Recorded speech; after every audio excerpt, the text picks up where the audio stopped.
Hello, this is Rasdeep, and let's start with the women's candidates recap. So now we will start with our very own Vaishali R versus Anna Muzychuk. The game starts. Anna Muzychuk is white, and let's see what happens. Now e4, e5, very standard. Knight f3, knight c6. We all play this, and knight to f6. I think if knight to c5 would bishop to c5 would have been played, and there could be like some chances. Maybe they have played before. Maybe. Who knows? Let's see. So now knight f6, d3, all standard, not letting anything, and d3, d6, rook coming to the center, and g6 by Vaishali. G6 bit odd. It is bit weakening on this side as h6 can be weak, and if h6 is pushed to h5, then g5 can be weak. So let's see what happens. Um, so now immediately ripping apart the center because the king is in the center. Okay, Anna Muzychuk wants to rip apart the center to attack Vaishali's king. Takes, and they play bishop to d2, trying to remove any kind of pressure on the spin knight, and queen to d7, activating the queen, maybe trying to castle on the queen side. Knight to c3, bishop to g7, bishop to bishop to e3, and takes, knight takes, queen takes, and here knight to g4, attacking the e3 bishop, trying to take the e3 bishop, removing any chance for the white to get any advantage in the endgame. Bishop drops back, not allowing knight to take the bishop, and castles by black on the king side. Now it is a very smooth game as both sides are castled on the same side, and trying to drive away this knight, which is annoying, on g4. Knight comes to the center, queen drops back, knight to c6, knight to d5. Okay, and I was is planting the knight in the center as we usually do. f4, f5 by Vaishali, not letting the knight be stable on d5. Queen trying to stable knight there. King goes there, trying to get out of any kind of discover attacks. c3, not letting this very positional play which they're playing, not letting the knight get into white's camp whatsoever at any cost. Uh,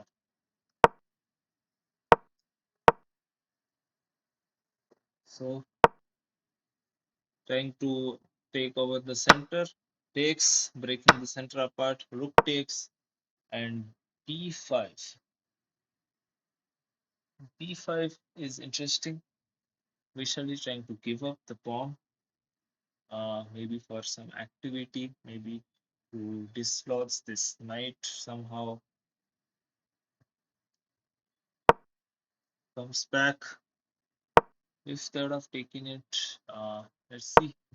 Comes back, takes, rook comes to the center, queen drops back, knight trying to exchange, knight takes, rook here, rook takes, bishop takes, and mostly it's a draw as takes and queens are out, and now it's just a minor piece endgame.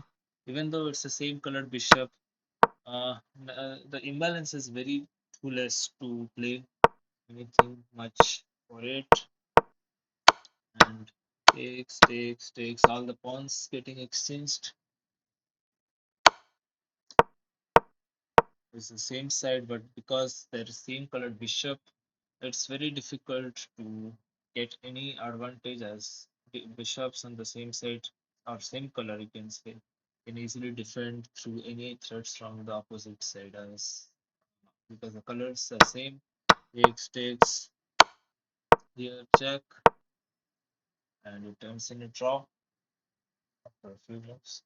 So yeah, this was very you can say slightly imbalance in the starting in the middle game, but when it ends in a draw. Next game is Tan Zhongyi versus Bibisara. Zhu Jinner, sorry. So Zhu Jinner versus Bibisara. Bibisara played, even though she's the underdog of the whole lot, she played really well. And it starts with c4, d4, c4. The queens can be declined, and c6, the closed one. Bishop to g5, putting pressure, takes, and okay, want to uh, maybe like black could have played b5, which should have solidified this pawn, not letting white take with the bishop. But the problem is that this could have been a bit too dangerous. And this would be weak.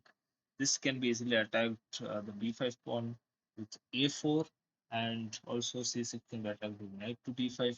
So a bit too dangerous. But let's see what happens. They did not took the risk. Zhu Jinner did not take any risk. Pawn, bishop takes the pawn, and as usual, bishop is developing on like feinting itself on this diagonal, trying to make something out of this diagonal by pushing f5, like the e5 or c5 in the center, trying to break this center. That's the idea. Castles, castles, and knight to e4. Knight to yes, and knight to e5 and c5 as discussed. C5 trying to break open the center. This is how you play.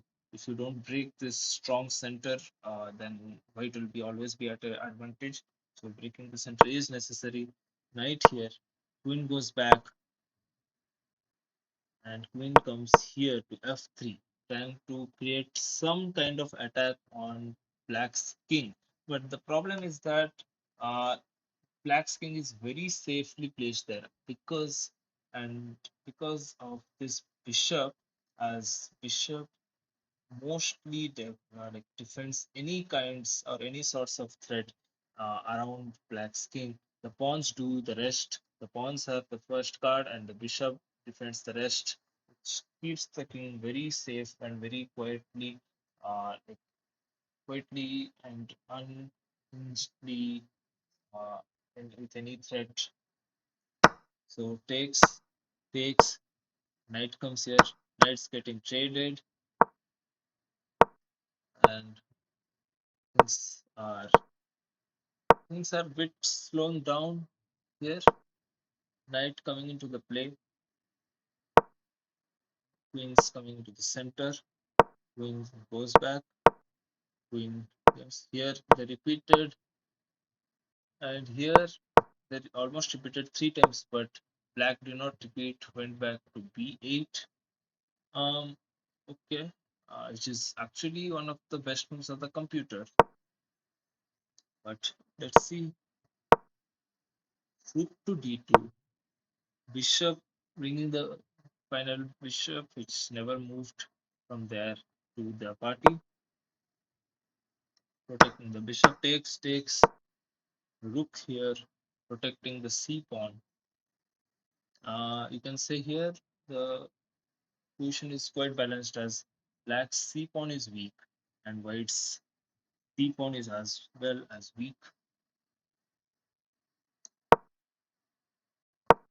The game goes on for some time, and now it is I think it is necessary for black to defend this pawn as this pawn is weak as well.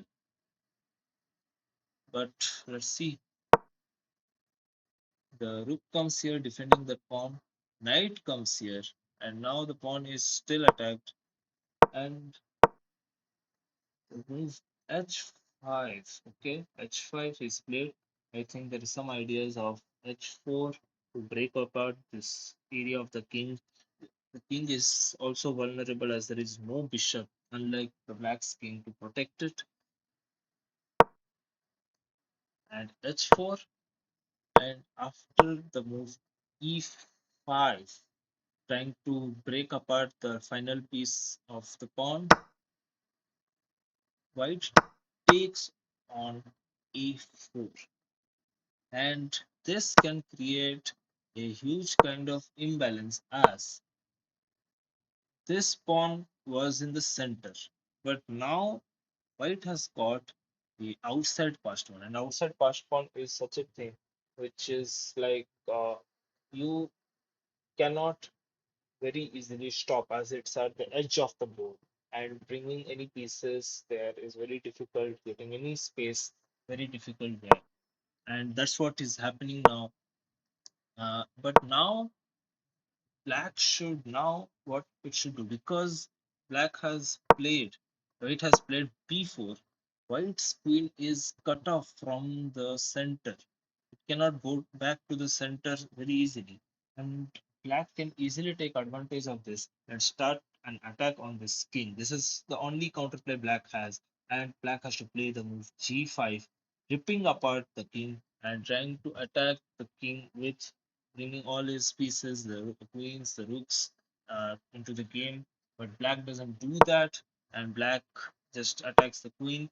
Queen tries to come back for king safety, and queen successfully comes back. And now it is decided that it is only white which can play for any win. So rook comes to the center, king goes, rook infiltrates, but it's no use. Nothing is in the back rank. Rook comes back, but now the white pawns are pushing. They're rolling now, slowly, slowly. They're rolling as we saw, as we discussed.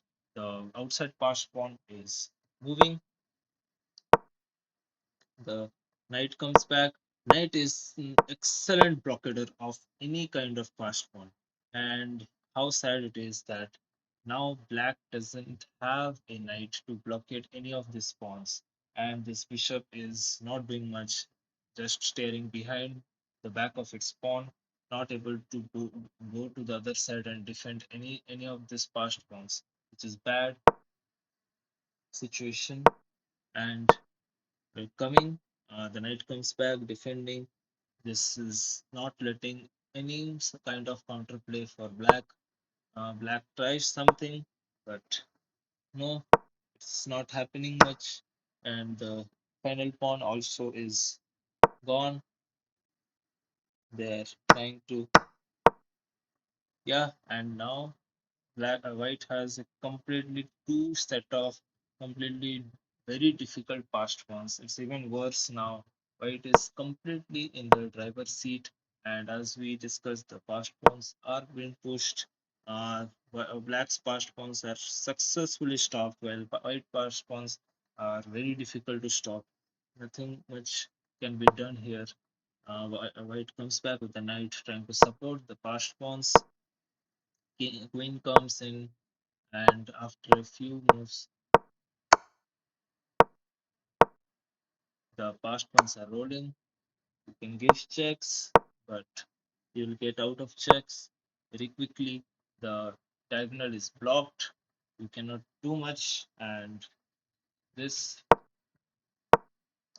supporting the passed pawn of the rook, trying to break apart the center, but it's break apart the white's king, but it's too late.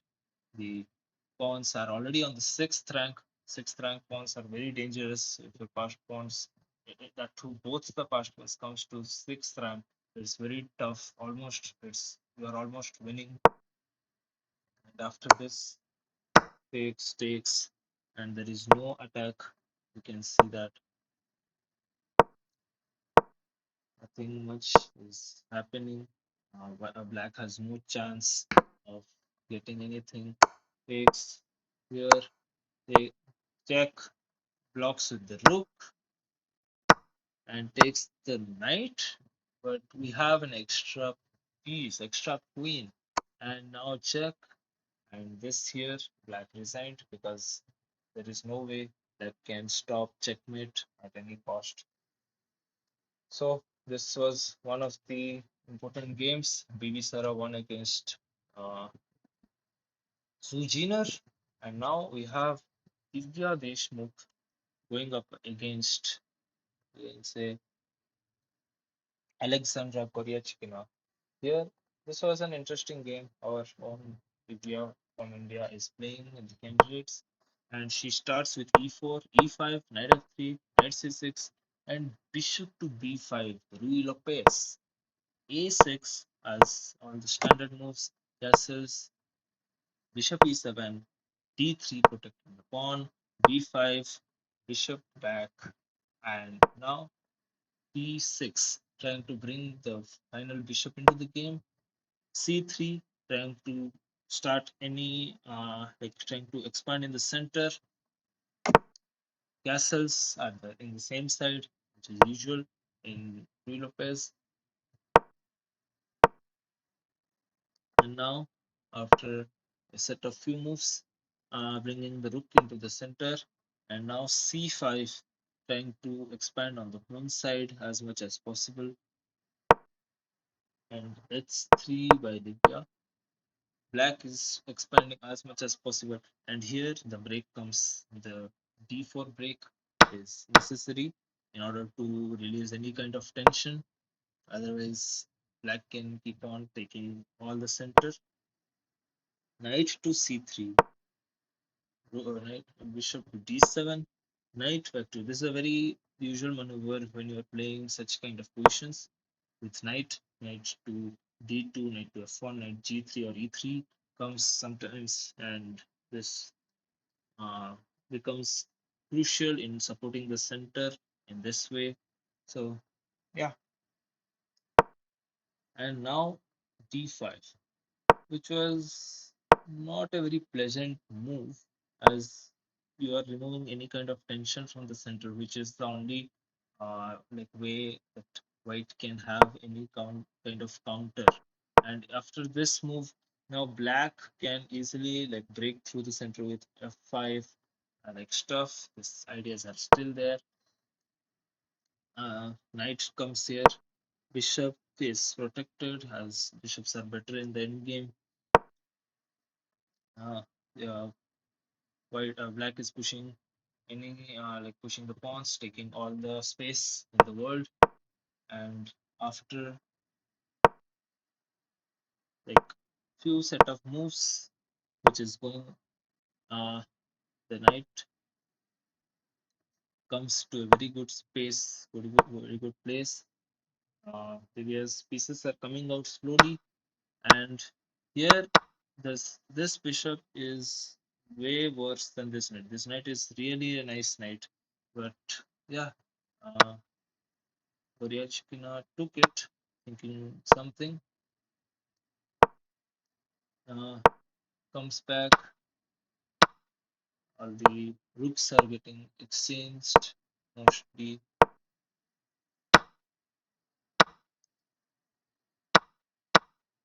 there's a check on the king. Rook comes to the center, trying to take advantage of this backward pawn in the center. Takes, takes, takes, takes. Most of the things are getting exchanged and brings back any kind of, and knight to f3, trying to take over the center. Here it's a bit tough. Let's see, as black has bishop pair while white does not much, and the rooks are exchanged, and even the bishops are exchanged now. And now it is a bit tough for white, as black has a bishop in the endgame compared to white's knight. But let's see what can be done. Black threatening any kind of knight movement, because if knight moves, it will be checkmate. Over here, the king tries to move. The bishop is very well control. Bishop and queen are very well controlling the whole like squares in the center. The white queen is trying to control something in the center, and the queens are off. And now you can see how this bishop is dominating in the center like this, which is really nice. Why you want a bishop in the endgame, the knight. The pawns are moving. Here, black has to push the pawns on this side as he has the majority here, and white has to push the pawn on this side as white has majority here. And this is standard how to take advantage in such situations. Uh, Black tries to not simplify the position, tries to keep things complex so that if in future anything happens, if this pawn is lost, this pawn can move. And as we can see, the passed pawn of white is moving, trying to get the king into the square. And here, white could have played the move knight to a5, trying to block any kind of entry from the king side as to remove any kind of counterplay from black, and then bring the king to this side to stop this pawns. This is the idea. But here Divya went to the other side, which makes things a bit worse for her. And now, after some moves, which we can see, let's check. Now the king has arrived towards the pawn, and the pawn cannot be easily protected or saved. King comes back, the pawns are being pushed, and here the only way to draw was to play the move e4, trying to break apart this pawn chain and then take over this pawn chain with the king, and end the game in a draw. But G3 creates a problem. And the problem is that after it takes, and now we have the move. You can guess it, and it is of course pushing this pawn to h5. And the problem is that now if you play the move h4, then g4 will come, and black will have a passed pawn on this side, and this king will be forever stuck guarding the movement of this passed pawn, and white will be lost. And this is the idea. But instead of playing that idea, black misses it, which gives Divya some chances of again coming back into the game. But after this move, because you can give up the knight. The knight here is not necessary much. You can just like give a check to the king here. That is the idea. You have to give a check to the king, and after that you have to play this move in order to break this pawn apart. That's the idea. And after king takes the pawn, then you can bring the knight back here and take this pawn, and after giving up the knight for the pawn, then king will go and take over this pawn, and it will be a very simple draw. But Divya did not see that. She played this move, which is again lost, and finally Goryachikina saw the movement and took the pawn to h5, and now it is completely lost. Cannot be helped as this is a check, and here the pawns are pushed, and the problem is here they were resigned because now the pawn is promoting, and king cannot come into the square. The square rule says that even if you take the pawn, not take, but it will push the pawn here, completely like completely promoting, and king is completely stopped from getting into the square of the pawn, which cannot be helped. So this is the game, and the final game, you know, is between Katryna Lagno and Tan Zhongyi. Let's see what goes upon. This also starts with e4, and this is now c5, the Sicilian, which is spicy, and this is a very you can say the sideline of a Sicilian. With, and now c4 is played to solidify any kind of advantage. Takes, and this goes into a very like you can say very pretty line in Sicilian, where uh, black gets some control in the center. White also has the center, but the pawns are a bit separated apart, which gives something. The bishop comes out. There is castles on the same side, which means mostly it will be a very peaceful game. Takes, and the queens are exchanged, which means not much of any kind of attack. Takes, the rooks are exchanged, the kings are coming towards the outside, the minor pieces getting easily exchanged here. The bishop is out. It's a very pretty and simple end game, you can say. Nothing much to discuss here. The rook is trying to infiltrate, but because the number of pieces are very few, it's very difficult to do anything much. The bishop is very good in trying to control the knight, and here the final minor pieces are exchanged, and as the pawns are exchanged, the pawn this pawn cannot be queened very easily, as black will easily put the rook behind the pawn, behind the passed pawn, and stop it once and for all. Here nothing much can be done. The final pawns are getting exchanged,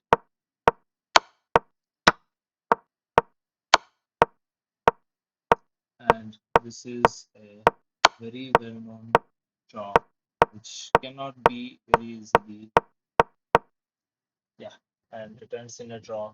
So the conclusion: women's section is still very fired up, as anything can happen. Anybody can become the winner, as it's completely open still. Like the top five players have all the chances to qualify to play against the world champion. So let's see what happens today in the 11th round of candidates. Thank you and sign off from Chess Gaja. This is Raste.